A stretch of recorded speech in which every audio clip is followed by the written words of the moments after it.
Well, uh, I get three key excuses for why people have not heard the bird sounds that I'm going to play to you tonight. Excuse number one for not hearing these amazing sounds is I sleep too late. We're going to hear a lot of cool sounds that happen only in the middle of the night. Uh, Excuse number two, I'm too far south. Some of us are going to, I'm going to be sharing some bird sounds that are mostly heard far, far to the north of us.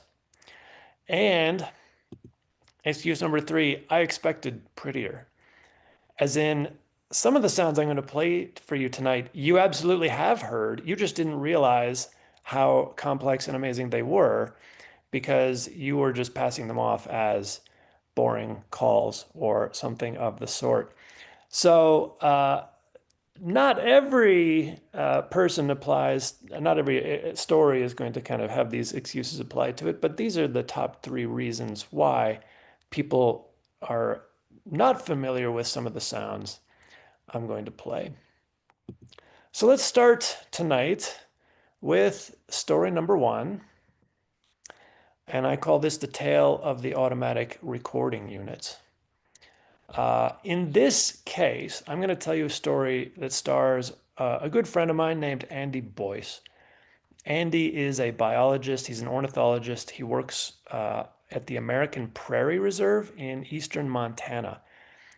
If you've never heard of the American Prairie Preserve, it's a pretty amazing thing. They are trying to buy up a lot of private ranches as they come on the market in order to connect all the existing national wildlife refuges with the tribal lands and the other grasslands in that region. They're trying to, eventually connect it all into one contiguous prairie, take out all the fences, reintroduce bison, create this really thriving prairie ecosystem up there. So as part of his research work, Andy was asked to look into the status of uh, the two cuckoo species that we have here in the United States, yellow-billed and black-billed cuckoos, both of which breed along the Missouri River breaks there at the south end of his research area. And it's a very remote area there along the Missouri River. Uh, and so he wanted to, instead of having to pay people to go in there all throughout the summer and try to get back into these remote areas once a week or whatever it was to do these cuckoo surveys, he decided he was going to buy some automatic recording units and put them up at the beginning of the summer and then take them down at the end of the summer and go back through his recordings and see how many cuckoos he had recorded. This is a form of research that's increasingly common here. Just to jog your memory, here are the sounds that he was hoping to hear. Here's the song of the black-billed cuckoo.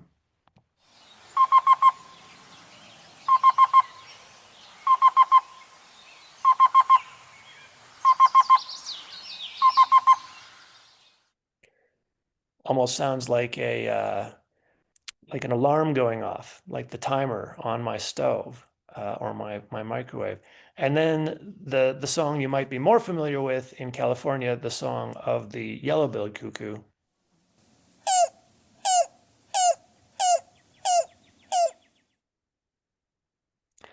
Andy was hoping to hear uh, these two songs, and so he purchased automatic recording units that he was going to strap to the side of a tree, similar to what you see here in this photo. It's a machine you can put out at the start of the season and then pick up at the end of the season.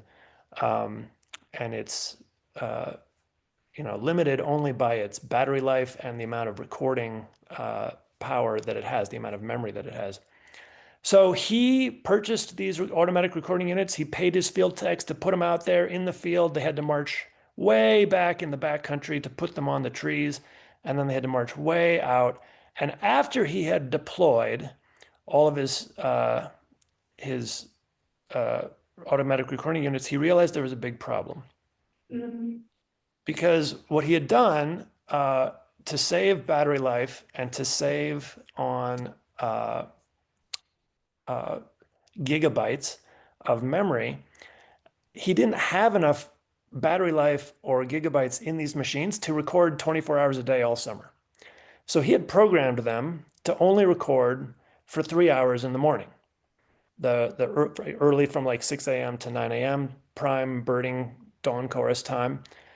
That's what he had done so that it would turn on at 6 a.m., turn off at 9 a.m., and then turn on again the next morning at 6 a.m.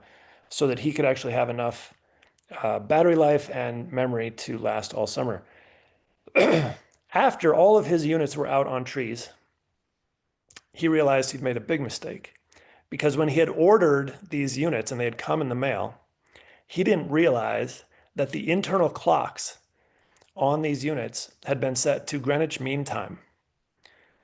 So they were set to London time. And when he set them then to record from 6 a.m. to 9 a.m. Greenwich Mean Time, that meant that in Mountain Daylight Time, the recording units were all going to turn on at about 10 p.m.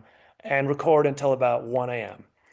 And then they were going to turn off until 10 p.m. the next night. And he was like, "Welp, that's a whole lot of money and a whole field season down the drain," because he didn't have the time or the money to like hire more people or send more people out to bring all these units back in, reprogram them, and send them back out. But at the end of the season, his techs went back out and they brought back in the units. And he was like, "Well, I'm going to have to redo this all next year, but I might as well check and see what I captured during this nocturnal recording session that I accidentally did all summer long." And he made an amazing discovery, which is that black-billed and yellow-billed cuckoos sing at night. He actually had all the data he needed for his project from recording between 10 p.m. and 1 a.m. every night. This was something that nobody knew. Nobody knew that the cuckoos sang regularly all night long because nobody had been out there listening at that time of night. Furthermore, using his automatic song detection software, it was actually way easier for him to use this data because the cuckoos were the only species singing in the middle of the night, as opposed to what he was expecting to do was having to pick them out from an entire dawn chorus among all these other species. So it turned out to be accidentally this move that was genius. He actually published a whole paper on it about how the cuckoos sing at night, and we can now do easier sampling for cuckoo presence by recording nocturnally. And that all happened just because of a blunder that he made unintentionally. That brings us to story number 2, which has a little bit of a similar bent to it. I was out in New York State a couple years ago and was talking to people about hiking up to the top of a mountain peak to maybe hear a Bicknell's thrush. Bicknell's thrush is this rare and very local species of bird that nests high up at tree line in the Adirondack Mountains and the Catskill Mountains and some of the other mountain ranges in the Northeast. And one of the guys I was talking to said, "Yeah, you can hike up there and you can hope to hear their song. It's a pretty cool song. This is what it sounds like."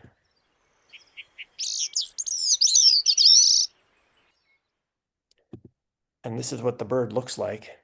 Yeah, we got little Brownsville. Here's the sound of it.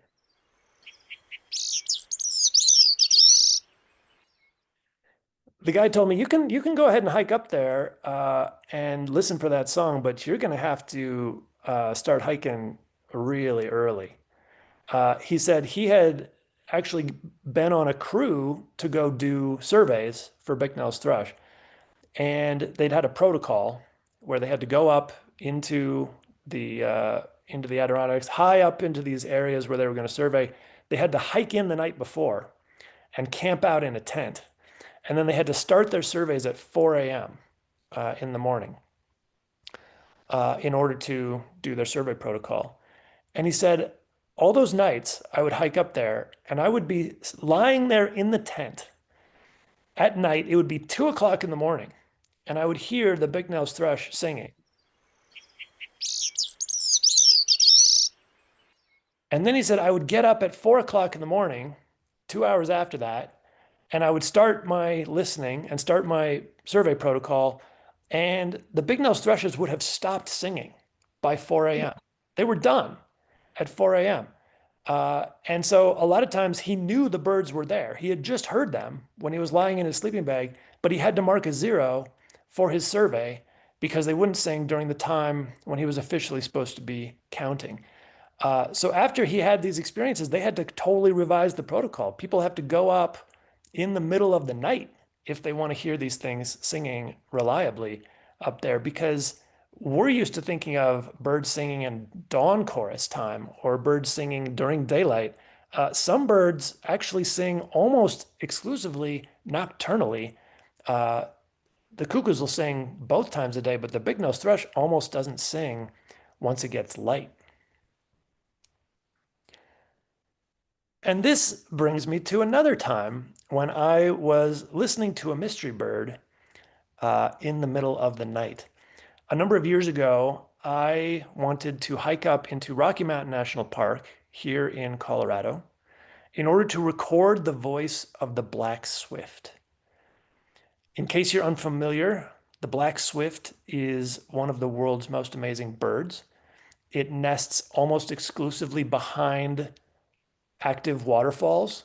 A lot of times the adult swifts will fly right through the falling water in order to get to the nest. Many of the chicks actually are never dry between the time when they hatch out of the egg and the time when they fledge. They spend their entire nestling cycle being wet in the spray zone of a waterfall. This is one of the nest sites that is the safest from predators and also the hardest for humans to detect. Um, these birds are incredible, but because they nest behind waterfalls and then during the day they tend to fly so high above the ground that you can hardly see them, the voice of this species had almost never been recorded. And so about 15 years ago, I decided I wanted to get some of the, like the second, third, fourth ever recordings of Black Swift. So I was hiking up into Rocky Mountain National Park to a known waterfall with a known nest. And I was told that I needed to get there at dawn. So I started hiking at 2 a.m. in order to arrive at this waterfall 4 miles up the trail before first light. Well, I was halfway up to the nest. I was still 2 miles away from the nest, and I started hearing this bird, and it was a bird I didn't quite recognize. It was way above my head. It was up against a background of stars. I couldn't see where the bird is, but I could hear it, and I could hear that it was moving. It was moving and flying in big circles across the night sky over my head, and it was singing the whole time. And it sounded like this.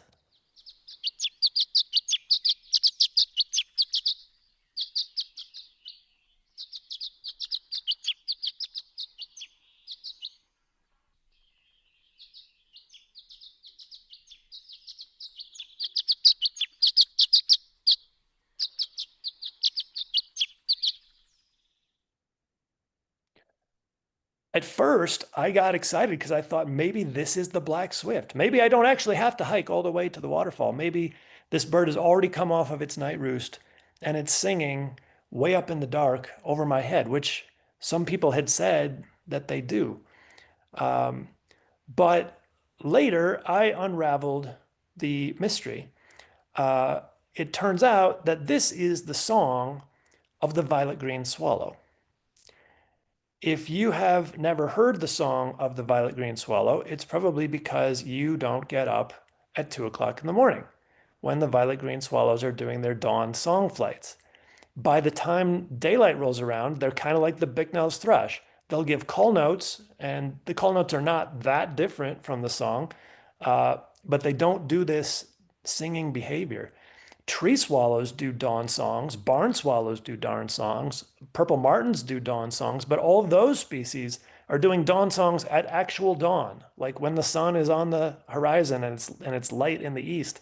Whereas the violet green swallows are really at the peak of their singing when there's no light anywhere and it is just a complete dark sky uh, in the middle of the night. There's a very famous swallow researcher named Charles Brown. He's been studying cliff swallows for 45 years.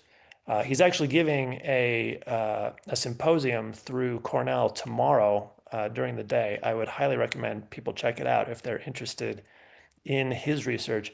But he originally was the one who did the initial study of violet green swallow vocalizations, and he initially claimed in his first study that violet green swallows did not sing, that they did not have a true song, unlike closely related swallows, because he had never gotten up at 2 o'clock in the morning. And so he was never hearing them sing. Uh, so this is what I mean when I say you might have missed out on some cool bird sounds because you sleep too late.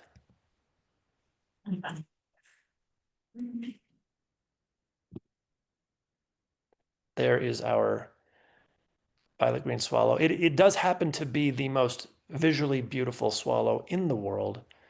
I will stand by that assertion. And we sometimes don't appreciate them the way that we should. One of the bird sounds that everybody expects to hear at night is owls. Uh, and if you go and listen to all of the recordings of owl songs, you will hear various different kinds of hoots and patterns of hoots, or maybe whistles and sometimes screeches.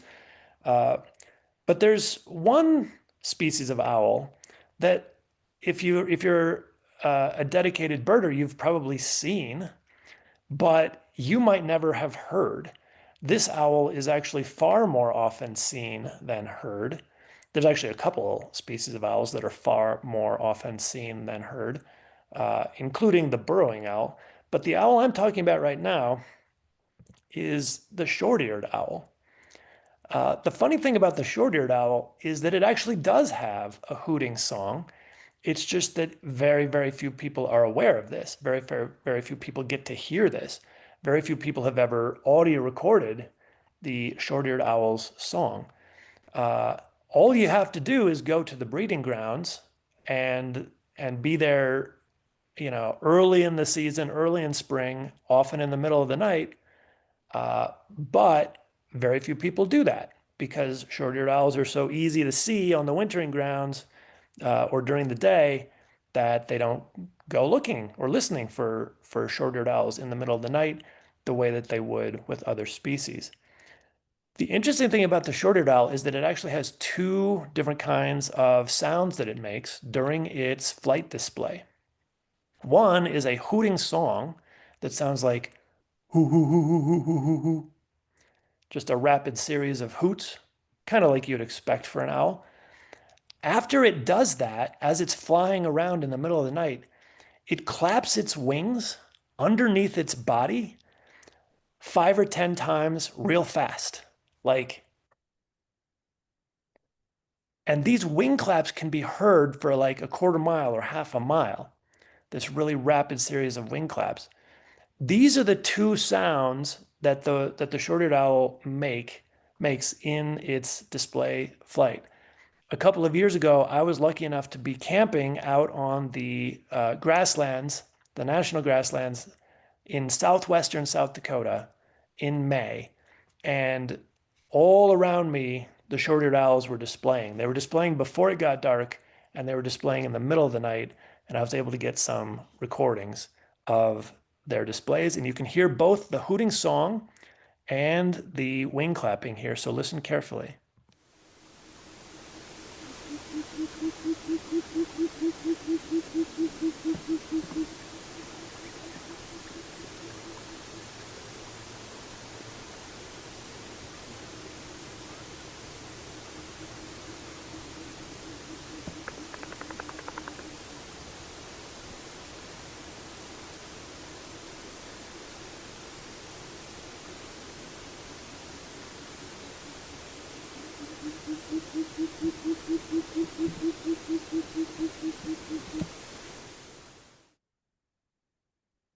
So the song sounds like ooh, ooh, ooh, ooh, ooh, ooh, ooh, ooh.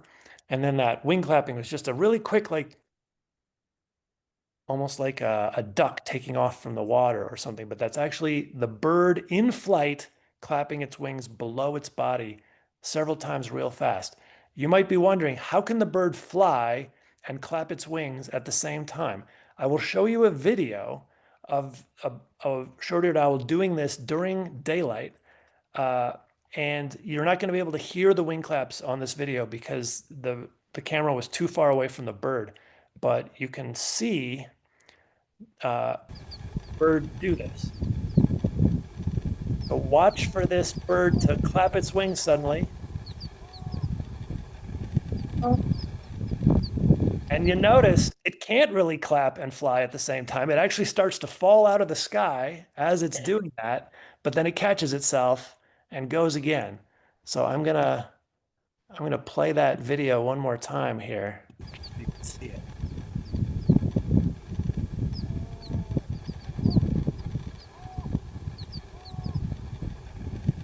Right there. Claps its wings like 6 or 8 times underneath its body, starts to fall out of the sky, and then catches itself and continues on. Interestingly, this is not the only species of owl that does wing claps. Long-eared owls also do wing claps, but they typically only do one wing clap at a time, instead of this rapid series like short-eared owls do.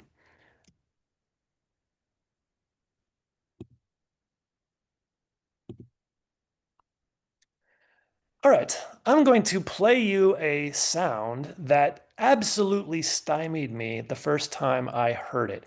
The first time I heard it was not in person. The first time I heard it was in the background of a recording in the Macaulay Library online. I was listening to recordings, doing research uh, for my field guide, and I was listening to bird sounds from the Arctic, and I heard this thing singing in the background. It was clearly not the bird I had come to listen to. It was something farther away. And because it was in the background, the recordist didn't mention what it was. And I was like, what is that? It took me forever to actually match this to an actual bird. I'm going to play it for you. Some of you might know it. If you have a guess as to what it might be, I'm going to ask you to either put it in the chat if you're on Zoom or whisper it to your neighbor if you're in person. I'll play it for you here. You'll hear several individuals uh, doing this sound, this haunting double whistle.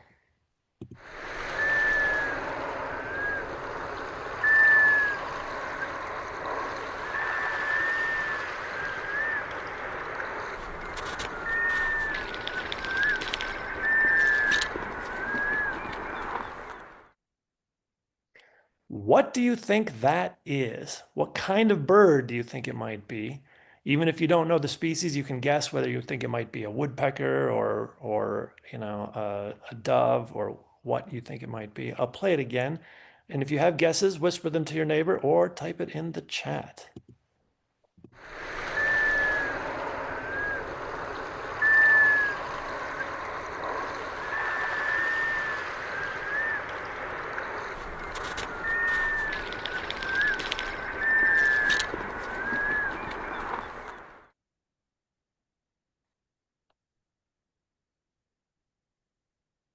I'm not seeing anything in the chat. Nobody's brave enough to venture a guess. Uh, I don't know what's being whispered from one person to the other in the room, or if anybody has recognized this bird, but I'm about to show you a picture of it, and we'll see if you were right.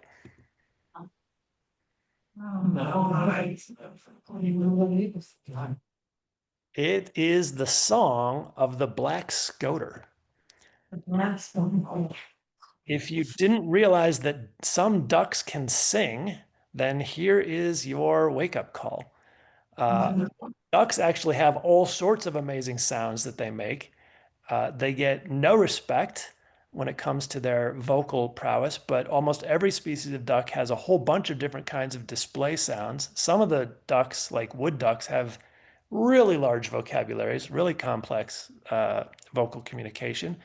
Uh, and although some other species of scoter, like white-winged scoter and surf scoter, are almost silent, even when they're displaying, Black scoters have a completely musical, haunting, whistled song that they give. And they'll actually give it in the winter time too. So if you go out to the coast and can find some black scoters wintering, you might have a chance of hearing this even in the winter. The only time I've ever heard it was in the winter off of Nova Scotia or New Brunswick. Um, and a couple years ago, they split the American black scoter from what's now called common scoter in the UK and in Europe. They used to be all called black scoters. One of the reasons they split them, besides the different uh, type of knob that the male has on the bill, is the completely different songs. So the black scoters have these haunting double whistles that I just played for you, and the common scoters sound completely different. And once that was recognized, that was one of the major reasons why those two species were split. So more respect for the sounds of ducks is one of our takeaways for tonight. And while we're at it, let's talk about more respect for the sounds of sandpipers. Uh, because sandpipers, if you didn't recognize this, sandpipers lead double lives. Almost all sandpipers lead double lives. We are used to seeing them do this. This is where we see sandpipers in the winter and in migration. They're going to be out on a mud flat. They're going to be sticking their bill down into the mud and pulling up some kind of creepy crawly to eat. And they're going to be making chirps or kind of burry sounds, kind of like this.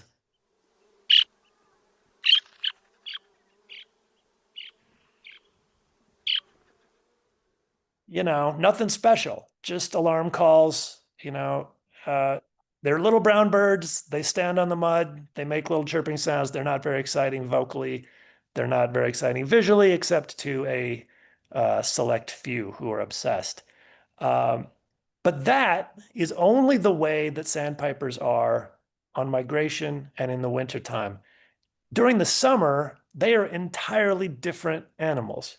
When they're up on their breeding grounds, what you're seeing right here is a pectoral sandpiper. And what you're seeing right here is also a pectoral sandpiper doing its display flight with its neck sacs puffed out like a grouse. If you didn't notice, if you didn't know that pectoral sandpipers have inflatable neck sacs, kind of like grouse do, and that they inflate them and then they sing this incredible hooting song while they're in their flight display over the tundra, then you have been missing out on the essence of pectoral sandpipers your entire life. This is what the pectoral sandpiper sounds like when it is doing this puffed out neck sac flight display.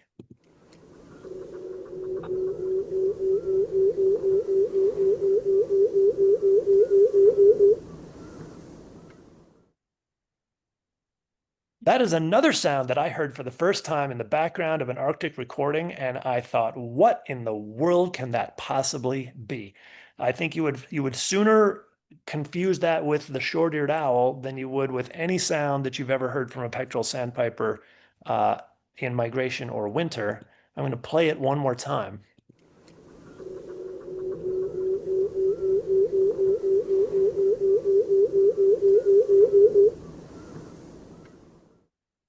And this is only one of the sounds that pectoral sandpipers make on the breeding grounds during their displays. Almost every kind of sandpiper that breeds in the Arctic has two or three different kinds of complex songs, often delivered in these extensive, elaborate flight displays. A lot of times they have these really crazy dances that they do on a lek. Buff-breasted sandpipers will dance on a lek with their wings raised and they're, raising one ring at a time like a salute, uh, doing all sorts of crazy poses. And all of this is behavior that we are not accustomed to seeing because we only see these birds during one stage of their life cycle, and we're missing all the good stuff unless we go to the Arctic. If you've never been to the Arctic during the summertime, during the early summer, to check out these amazing birds on their breeding grounds, I can't recommend it more highly.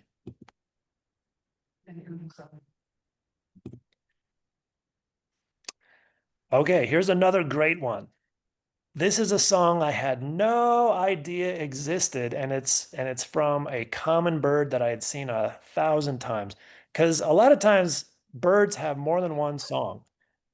They might have a common song that you hear all the time, and then they have a rarer song that only pops up in certain situations.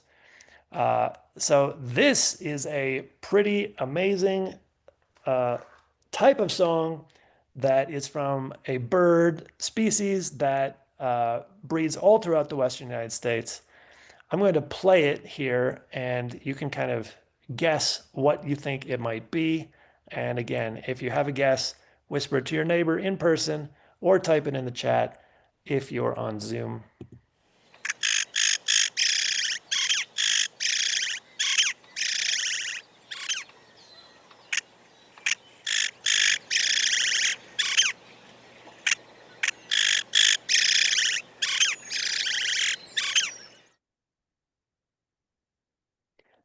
I'm going to play that one more time while you marvel and identify.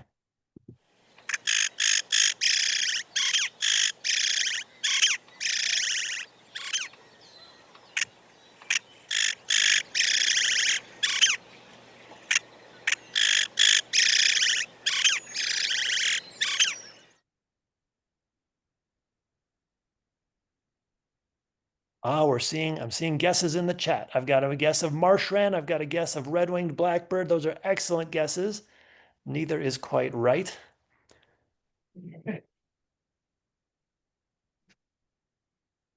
This is actually one of the alternate songs, the alternate song of the yellow-headed blackbird. Rockies. And it is called the hawk song. So you may be familiar with the regular song of the yellow-headed blackbird. The regular song of the yellow-headed blackbird is one of the least pleasant bird sounds in North America.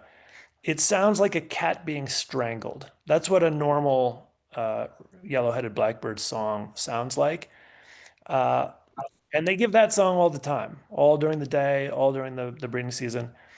But when a threat appears, when a hawk flies over the marsh, like a harrier or an eagle or a red-tailed hawk, all the male yellow-headed blackbirds from those territories fly up and they mob that hawk and they give this incredible song.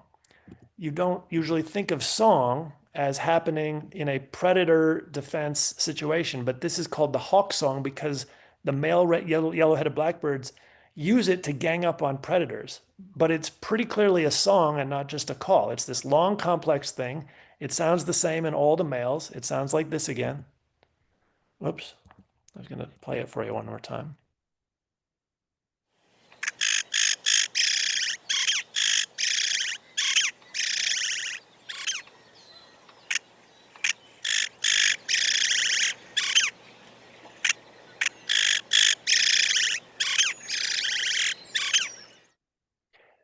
So if you're going to hear that song, you're probably going to hear it when a raptor flies over the marsh, or sometimes they'll do it when a heron or a bittern flies over the marsh, presumably because they're mistaking it for a hawk. Interestingly, there are some related species that also have predator response songs. The main one being rusty blackbird.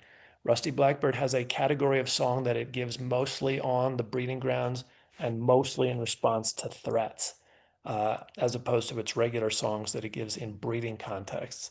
So birds are constantly surprising us with the times and places of their sounds. All right, here's a sound that is not supposed to exist, but it does. I'm going to play it for you, and I'm going to once again just give me your wildest guess. What kind of bird do you think makes this sound? Type a guess in the chat. You can go to species, you can go to like general type of bird, like woodpecker or whatever. Here you go.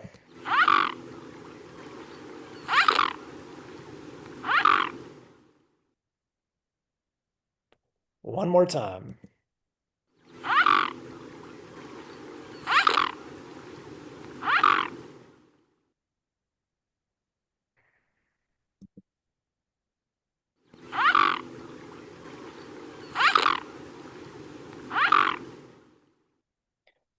What in the world could that possibly be?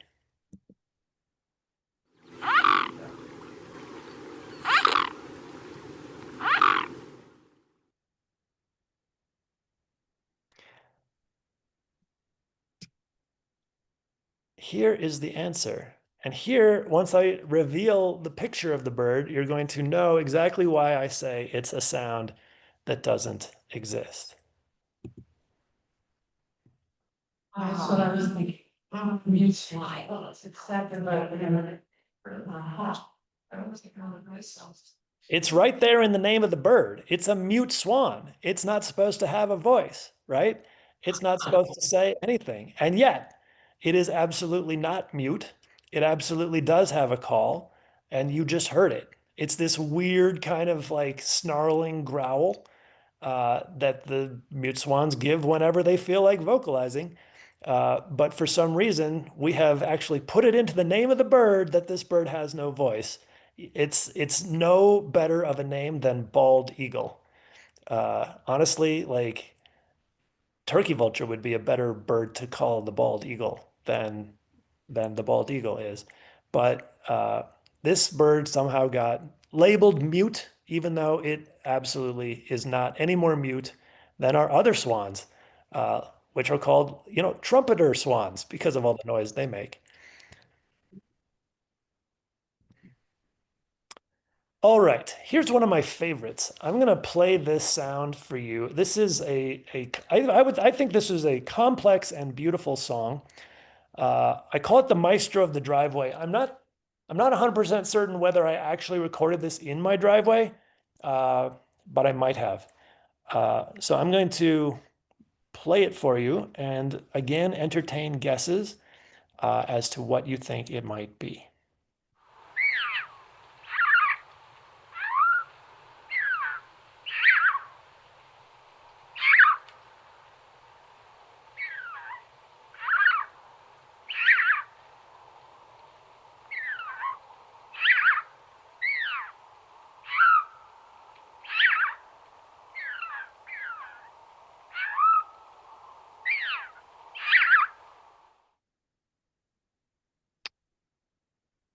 Before I play that for you again, I'm just going to ask a question and I'm just going to ask for a show of hands. Because I can see people on the screen, so you can just raise your hand for one of these two possibilities. The two possibilities are, I think I've heard that sound before, or I think I've never heard that sound before. How many of you say, I think I might have heard that sound before? Raise your hand if you think you might have heard it before. How many of you say, I don't think I've ever heard that sound before? Raise your hand if you don't think you've ever heard it before. All right. So a lot of people are raising their hand. I didn't see any hands for yes. I saw a lot of hands for no. I'm going to play it one more time.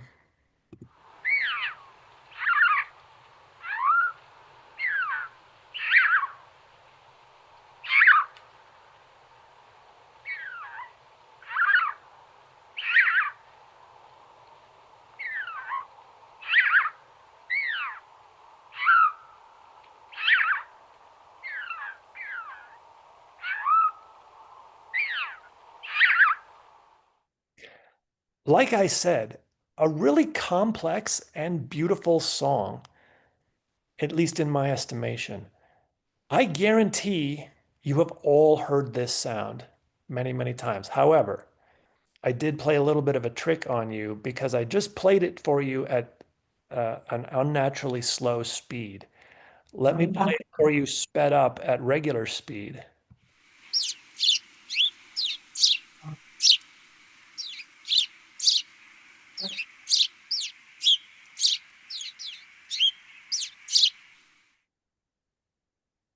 In case you didn't recognize it at regular speed, this is the song of a house sparrow,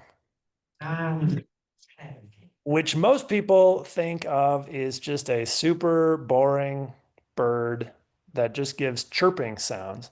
But in fact, the sounds of the house sparrow are really, really complex. If you look at the spectrogram of the song, where you can see all the details, these are the first, what was it, 7 notes? These are the first 7 notes of that recording. Look at all the complexity there. If you didn't know, Birds have two voices. Every bird has the ability to sing two completely unrelated notes at the same time. You and I have one voice apiece. We have a vocal organ called a larynx. It's up here in our throat. But birds have a vocal organ called a syrinx, which is located in the chest at the Y junction where the trachea splits into two bronchi, one to go to each lung. And birds have a sound producing membrane in each bronchus. So birds can actually duet with themselves. And if you know how to read spectrograms in a complex fashion, you can actually see here that this house sparrow is doing that. It is duetting with itself and singing really complex uh, sounds. I'm going to play it here for you. Again, the songs. So kind of look at these shapes and listen to the first seven notes of this recording. I'll play it first at regular speed.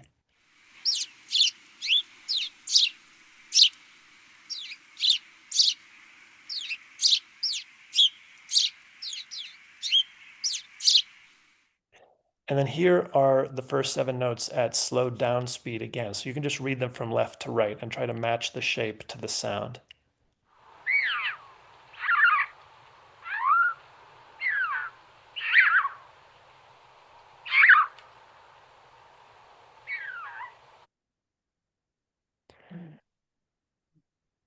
You may have noticed a theme that is developing out of many of these stories, which is that I want you to listen more carefully and appreciate more fully the sounds of so-called common or boring birds, in addition to those that sing far to the north and late at night. Okay, uh, here is a really, really cool sound that stymied a lot of people for a long time. I'm going to play it. Uh, I would say I've at least twice had somebody record this sound up in the pine forests of Colorado, not be able to recognize it, not be able to identify it, send me the recording, and then they're astonished when I tell them what it is. I'm going to play the song for you.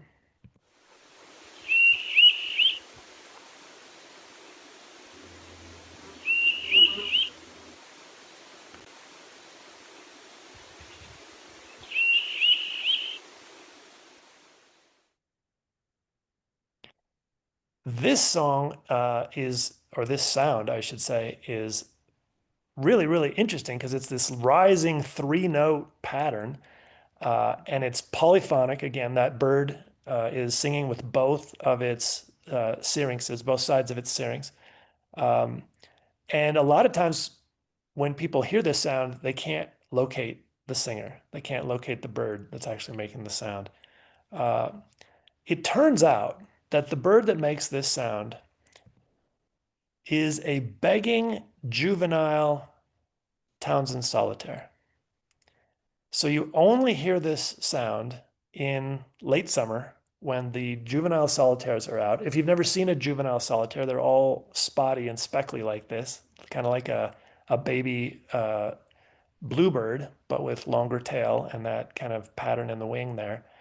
And they have this wonderful polyphonic, rising, complex three-note thing that sounds like a song.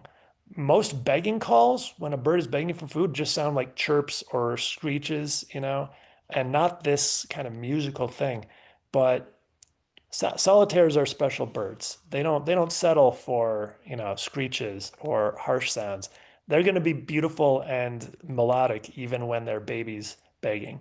Here's the song again.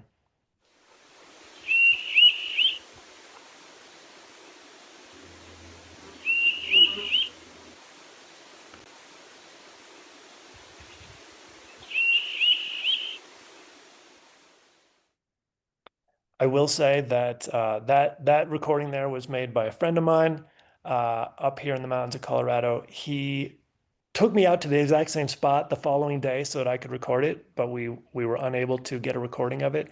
This is a sound I have never actually heard in person. I've only heard it in other people's recordings.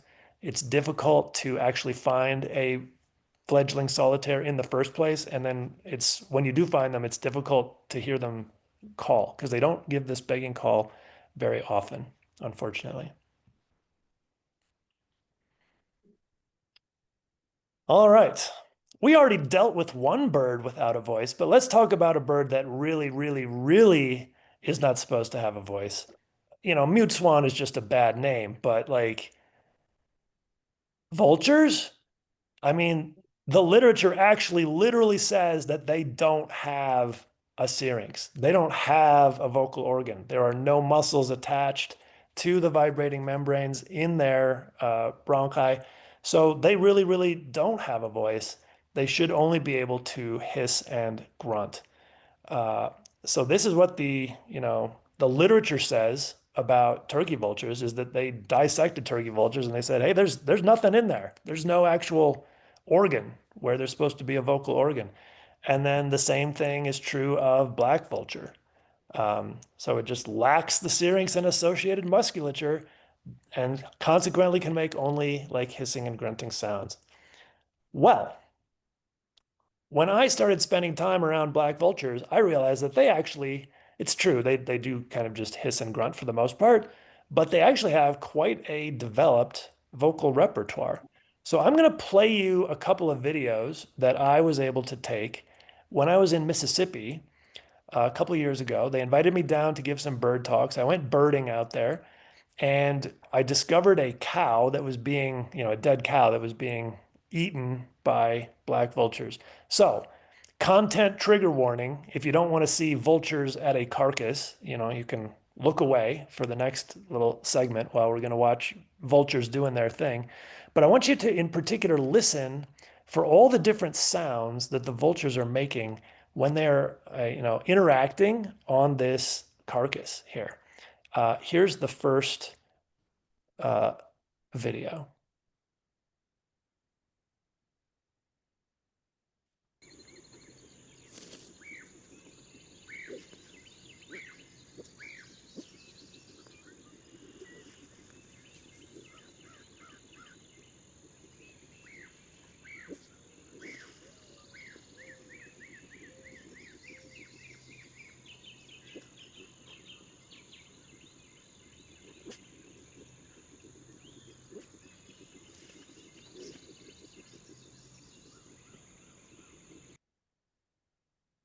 So there's a lot of other birds in the background there, mockingbirds and red-headed woodpeckers and the like. But mostly what you could hear there is these like little woof sounds, these little almost like dogs barking, woof, woof. The vultures make that. If you were listening very carefully, you might have heard two other sounds. This constant low little like go go go go go go go go go go go go go go, which is very soft and very low that the vultures make like this conversational sound. And then when they fight with each other, they make these louder hisses. Uh, it was hard to tell those other two sounds on that video. Here's a second video that does a little bit better job with the go go go go go, and definitely a better job with the hisses. Watch for when the vultures actually get into a fight here.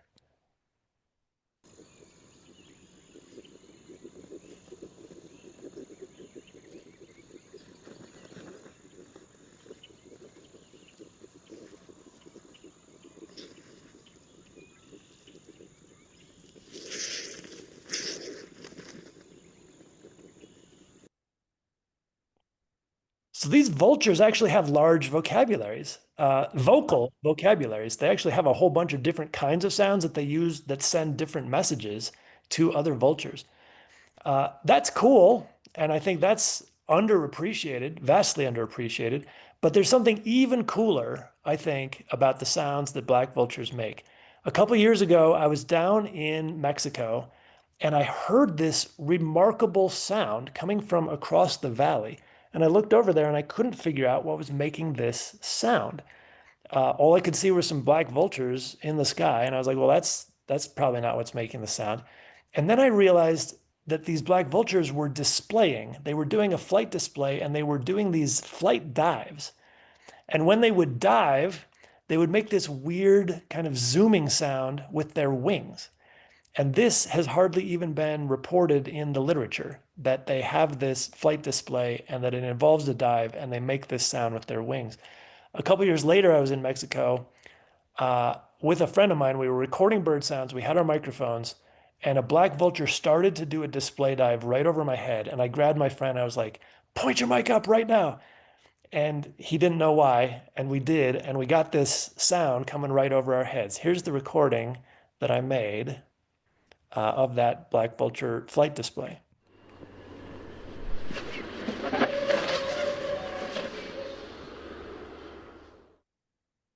It's like kind of like a an airplane flying by at high speed. I'll play it again.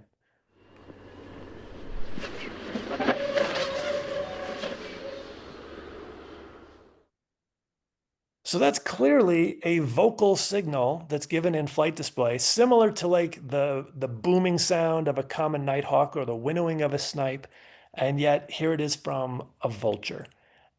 Who would have guessed? These birds that get no respect, they're supposed to have no voice, they're supposed to have no vocal communication whatsoever, turn out to have really remarkable sound vocabularies.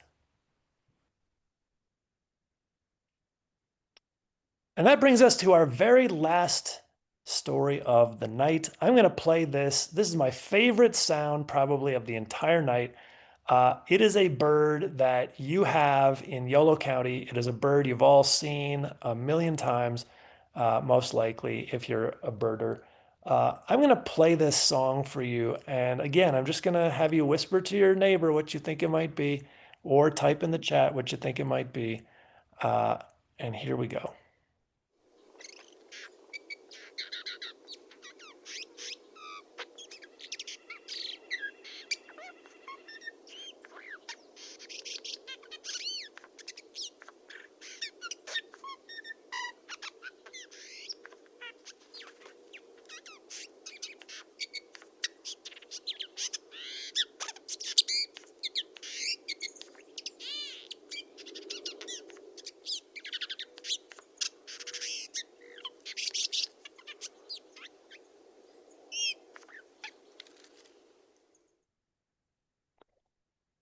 I saw somebody in the chat typed wren. That is not correct. It is also not a mockingbird. It is not a thrasher. I'll play it one more time and keep guessing.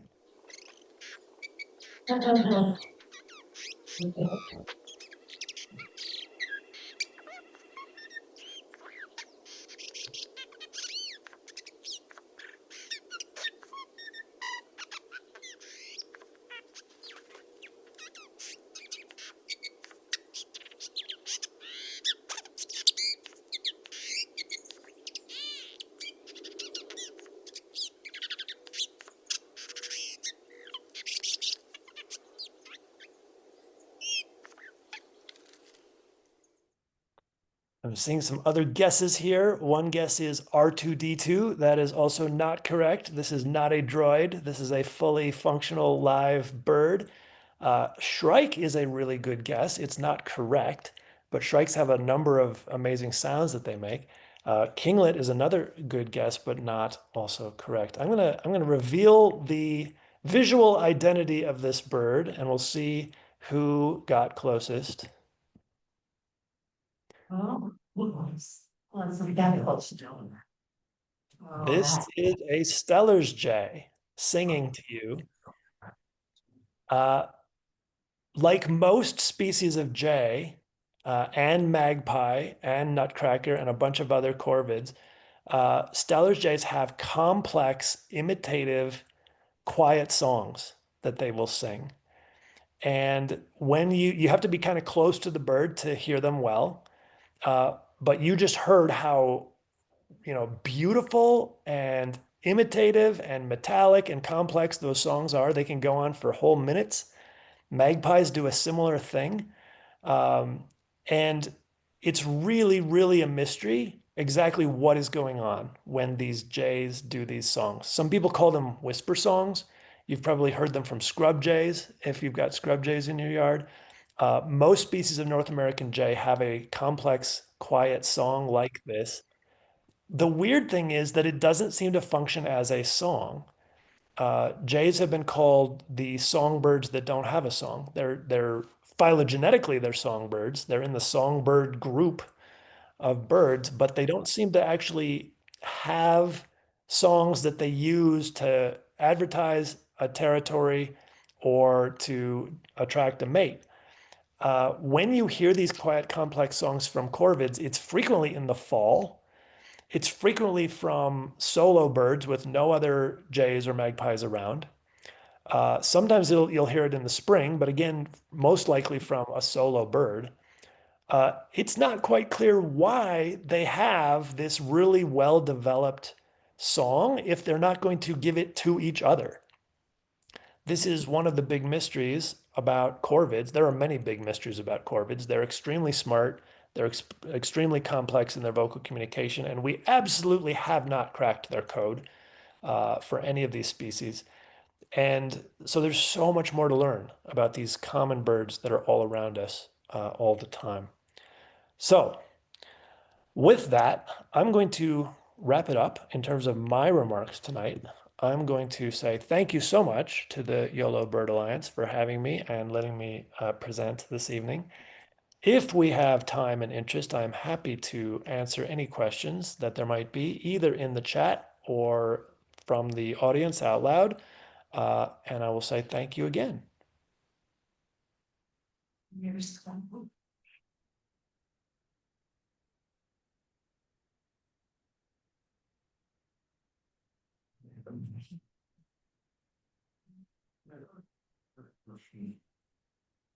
So first, thank you for that presentation. That was really cool. About all these different examples, and I really like the point of going outside at night to hear like things that nobody would ever have thought. I'm just kind of curious what your advice is for people who do bird watching with kind of sound recording, because I don't know if every bird watcher is gonna be able to afford or have time for like really fancy sound equipment. So I was wondering if you have any advice on something like Cayenne. I'm assuming your phone can do something pretty well to a point, but maybe you need something else. Excellent question. I get a version of this question frequently. I'm going to say that your phone is the microphone you already own in most cases. So if you really want to get into bird sound recording, if you're going to do it regularly, if you're passionate about it, then by all means go out and buy something fancy. Go buy a fancy microphone and a fancy dedicated sound recorder. I have a 22-inch plastic dish that I with a microphone inside of it that I carry around because I'm really into bird sounds. Uh, but actually, I don't carry it all the time because it's awkward and it's big. And so whenever I don't have it, I'm just recording bird sounds with my phone. I just took a trip to South Dakota, a family trip back to where I'm from to do a family reunion thing. I did not bring my big microphone. I just brought my regular phone, and I made a whole bunch of bird sound recordings with my regular phone. There are tricks to how to make your phone kind of do a little bit better. You don't usually need any kind of plug-in mics or anything like that. You might need a windscreen if it's windy and the wind is messing up your recording. But the cheap version of that is just to put the phone, turn on the recorder and then, turn on Merlin or whatever that you're recording with, and then put the phone in your pocket and let the cloth of your pocket act as the windscreen, and then pull your phone out and then stop the recording. You would have to trim off the wind noise at the beginning and end, but your pocket actually works pretty well as a windscreen for your phone. And you can record bird sounds from your pocket. I've done it many times. So, as a researcher, I will tell you this. My mantra is I would much rather have a bad audio recording of a bird than no recording at all. Uh, Bad audio recordings are much more valuable for research than no recording at all. So, by all means, get the bad recording, even if it's bad. If you really want to get into really good recordings, go buy something fancy. But I would say only buy something fancy if you're actually going to use it. Otherwise, learn how to optimize the recording on your phone. They're getting better with every generation, the microphones and the audio. And right now, for anything that's even reasonably loud and reasonably close, your phone is going to do a very respectable job. Thank you. I see a question in the chat. Did you get the Black Swift recording? I did get the Black Swift recording. I had to hike up to that waterfall several times, I will say. But yes, I did eventually get the Black Swift recording, both there and elsewhere, eventually.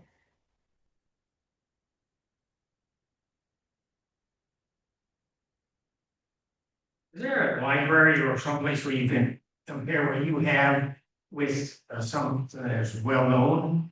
Or that people can access and do some comparisons? Yes. If you want to look through huge online repositories of bird sounds, there are two great places to go.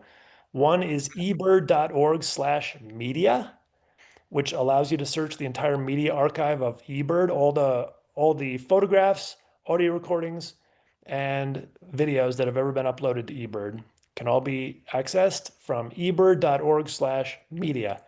I go there all the time, and you can search through all the species and find whatever you want.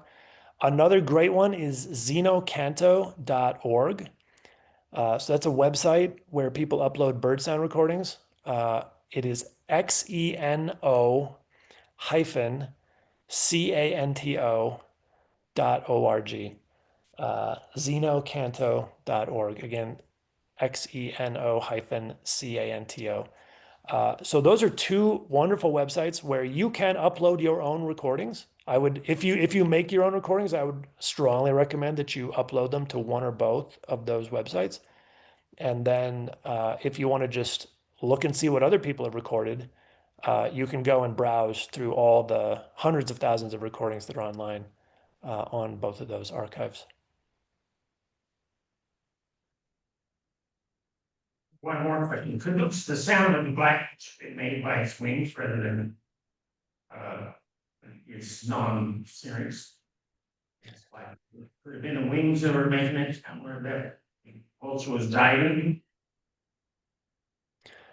I didn't quite hear that whole question clearly. Can you say that again?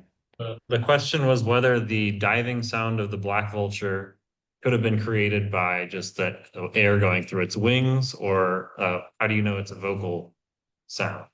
Uh, I versus- actually I actually do think it is made by air going through the wings. And if I didn't make that clear before, then I apologize. I think those hisses and grunts that you heard from the vultures at the carcass are vocal sounds, and there's several different kinds of vocal sounds that we hear from black vultures. But that flight display sound, I'm pretty sure, is made by the wings.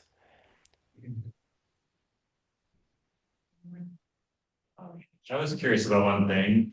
So what were some other, you mentioned that other birds besides yellow-headed blackbird do an anti-predator song. What are some other birds that do that? The main one that I know of is the rusty blackbird, as I mentioned. So rusty blackbirds have three different kinds of songs that they sing, and one of them appears to be primarily given on the breeding grounds and primarily in response to danger, which is Oh, kind of weird. Uh, Between that and the yellow-headed blackbird, I don't really know of too many other examples of this. You would think if Rusty Blackbird does it, then maybe Brewers would as well because they're closely related and they kind of track each other vocally in almost all respects. But I'm not certain that that happens among Brewers blackbirds. so there's not a whole species per se. Uh, There may be others. Those are the two that I'm aware of off the top of my head. And one other thing, what do you think the function of singing at night for a songbird is? Is it that they're avoiding having to sing over other birds, or is it like they maybe are actually doing more courtship behavior at night, or Let me answer that in a second. While you were asking that question, I just remembered another example of a bird that might have a predator song. So phainopeplas have a quiet, imitative, complex song that is kind of similar to that what we just heard from the Steller's jay, and it's rarely heard. When it's heard, it's usually heard in a distress context. It was first documented from birds that were in the hand, uh, and being banded. And I guess it's also been documented from like birds that were under threat in the wild. It may be given in some other contexts, but at least it was first noticed in phainopeplas in birds that were in pretty extreme distress. So why the phainopepla would give that sound in that context remains a huge mystery, I think, to everybody. So there's another example of that. Thank Um, you. and then you asked, why would birds sing in the middle of the night? What's adaptive about that? So it's a really good question. In some birds, like mockingbirds, right? When you get a mockingbird that sings all night long, which is a well-documented thing, the current belief on that is that those individual mockingbirds that are singing all night long are unpaired males and they're desperate. So they're like singing around the clock to try to attract a mate. So the ones that are paired don't need to sing to attract a mate. They only need to defend a territory. So they're not going to do that during the night when they're shut down and roosting. Um, you would think that it would be to a bird's advantage to sing at a time when nobody else is singing, but we don't see all the songbirds dividing up the whole night by hours and taking turns. If it was really advantageous, we would expect a lot of songbirds to be singing at night. And we typically don't do that, don't see that except potentially, really early in the breeding season at high latitudes when uh, the competition for mates and territories is fierce. Um, I went to Siberia in 2017, and we had a night on the marsh on the east side of Lake Baikal where the birds did not quit. They just went, like all the birds went all night long. The night was short because we were pretty far north and it was June, but it was kind of remarkable. You don't usually get the birds going all night long like that. I think with cuckoos, it's just that cuckoos have always been known to sing at night and sometimes sing like on the wing during nocturnal migration. Um, and I think that's just a cuckoo thing. Um, and then with the big-nosed thrush, I think it's just a big-nosed thrush thing. I think they just took the dawn chorus thing and they like turned it up a notch. I'm not quite sure why they did that, because very few other birds are singing that early. Similar good question for like violet-green swallows. Why do they want to sing at 2 a.m.? Their close relatives, the tree swallows, wait until 5 a.m. to start singing, uh, like any normal bird. So I can't answer to why certain species have chosen this like earlier strategy, but it seems to be a rare but regular thing across different taxa.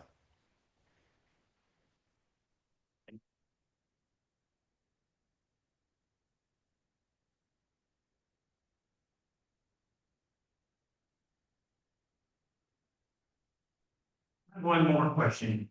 Uh, there was something that happened with bird songs during the pandemic, and I remember reading about that they sang louder or they didn't have to sing as loud as they, is that true? I think I read in a popular press about birds having a different response or singing louder or less loud during the pandemic was shut down. Is that true, or is that just something that some report we have? Well, I didn't see that exact report. I don't remember seeing a report about the pandemic per se, but I would not be surprised if the difference was real, because it has been shown that many kinds of birds alter their singing patterns if they live, say, in a noisy city versus in a quiet, country area. So birds that live in the city of London, for example, were shown to sing louder and I believe at higher pitch, so that they could be heard above the traffic. And a similar finding came from Western Colorado near oil and gas rigs, where there's a motor running out in the sagebrush, 24/7.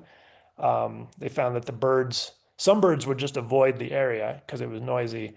Other species would stick around, but then they would either sing louder or at higher pitch uh, because of all the background noise.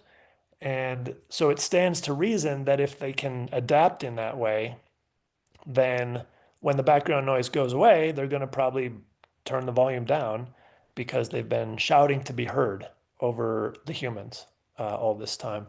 And if they don't have to do that because we turned down our noise, they're probably going to turn down their noise as well.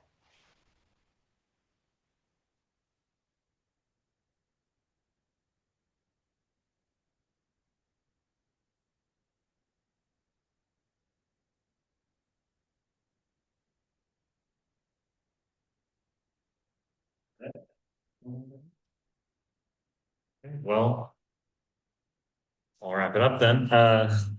Thanks again, Nathan, for talking to us tonight, and thank you all for coming, both virtually and in person. Uh, yeah. Thanks so much, everybody.